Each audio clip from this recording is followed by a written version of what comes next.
everyone. In this video, we are going to see some details about Mary Shelley and her work on nature and the meaning of happiness. Mary Shelley was an English writer. Her period was between 1797 and 1851. Her original name is Mary Wollstonecraft Godwin. She was an English novelist, dramatist, essayist, travel writer and biographer. She was born on 30th August 1797 in Somerstown, London. Her parents are William Godwin and Mary Wollstonecraft. Her father William Godwin was a political philosopher and her mother Mary Wollstonecraft was a philosopher and also women's rights advocate. Her mother died less than a fortnight after giving birth to her. Then she was raised by her father. Percy Bysshe Shelley, the romantic poet and philosopher, was her husband. In 1814, she began a romance with Percy Shelley, who was already married. They married in late 1816 after the suicide of Percy Shelley's first wife, Harriet. Frankenstein or the Modern Prometheus is her first novel, which was published in the year 1818. It is a science fiction. She has written many novels, short stories and dramas too. She also edited and promoted the works of her husband, Percy Shelley. She died of brain tumor on 1st February 1851 in London at the age of 53. Nature and the Meaning of Happiness is an important book written by Mary Shelley. It was written in the tone of a literary travelogue. In the early summer of 1816, Mary Godwin and Percy Shelley planned to spend the summer with the poet Lord Byron, who was in Geneva, Switzerland. Claire Clement, the stepsister of Mary Godwin, also joined with them. Already Lord Byron had an affair with Claire Clement. Mary Godwin, Percy Shelley and Claire reached Geneva on 14th May 1816. There, Mary called herself Mrs. Shelley or Mary Shelley.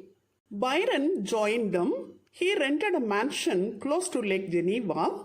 Percy Shelley also rented a small building on the waterfront nearby. They spent their time writing, boating on the lake, and talking late into the night.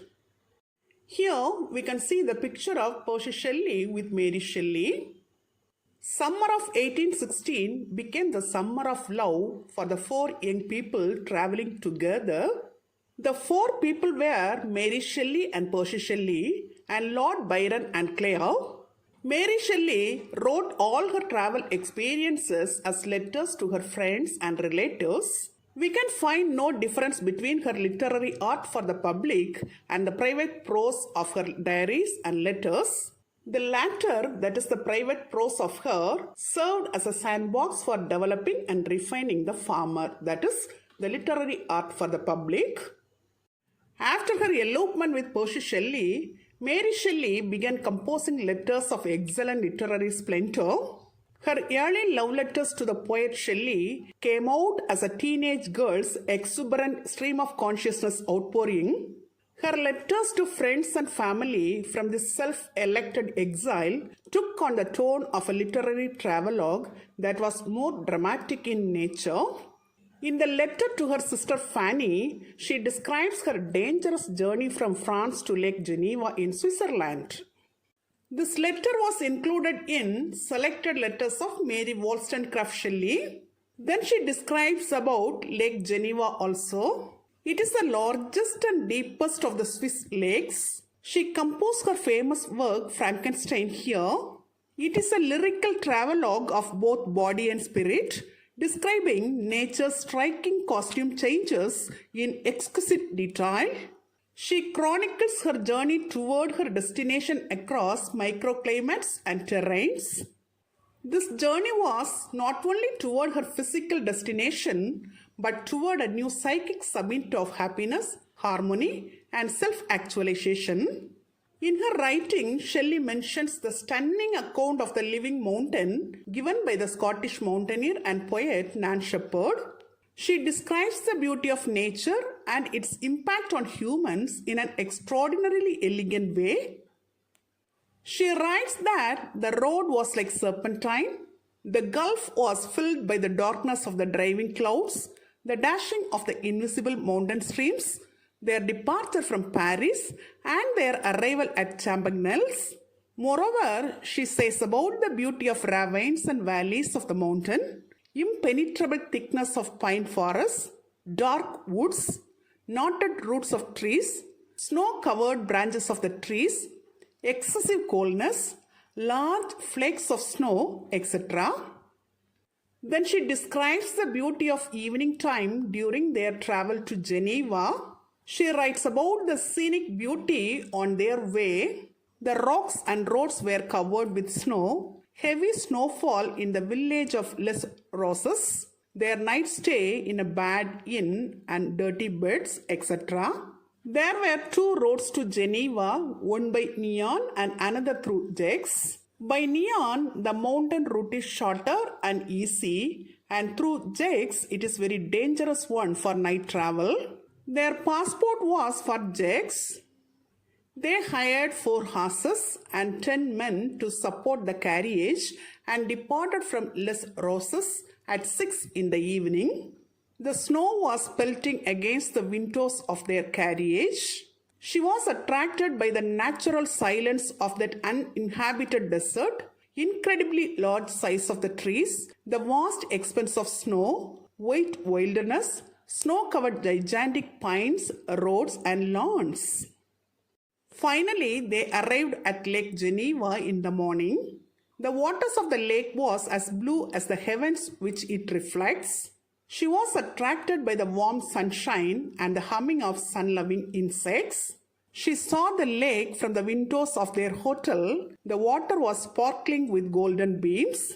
The opposite shore was sloping and covered with vines. Gentlemen's seats were scattered over the banks, behind which rose the various ridges of black mountains. In the midst of snowy Alps, there was the majestic Mont Blanc, the highest and queen of all. It was a bright summer scene that the view of Mont Blanc was reflected by the lake. Everywhere she found an extreme calmness and peace, and it created a satisfaction and happiness within herself. It reminded her of Walt Whitman's most direct articulation of happiness. She writes that they were enjoying the twilight and the benefit of an increasing moon until 10 o'clock. Then they approached the shore. They were saluted by the delightful scent of flowers, the new mown grass, the chirp of grasshoppers, and the song of the evening birds.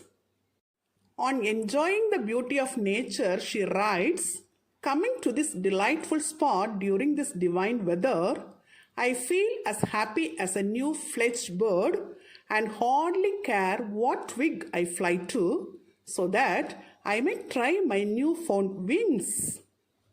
After marrying Percy Shelley, she completed her famous work Frankenstein. She modified her letters and their joint travel journal into a book titled History of a 6 Weeks Tour through a part of France, Switzerland, Germany and Holland, and published it in 1817. In this book, she describes the desolate landscape in crossing from France into Switzerland. This book was modeled on the popular letters written in Sweden, Norway and Denmark, written by her mother Mary Wollstonecraft, the pioneering feminist and political philosopher. She published her travelogue under her husband's name Shelley. When she describes about nature, she says that different manifestation of nature gives happiness and contentment to her. Like Mary Shelley, Witta Sackville-West and Hans Christian Andersen also wrote about nature and its beauty in their writings. Witta Sackville-West wrote a beautiful letter to Virginia Woolf in which she says about rock climbing and the meaning of life. Shelley's contemporary Hans Christian Andersen wrote about an arresting account of climbing Mount Vesuvius during an eruption. Through this essay, we come to know that experiencing and writing about nature Its beauty and its contributions to human beings create a sense of happiness and contentment to the writer. Till now, in this video, we have seen some details about the nature and the meaning of happiness of Mary Shelley. Hope you would have understood it very clearly. Thank you for listening. For more videos on English language and literature, subscribe and watch our YouTube channel, English Language Waves.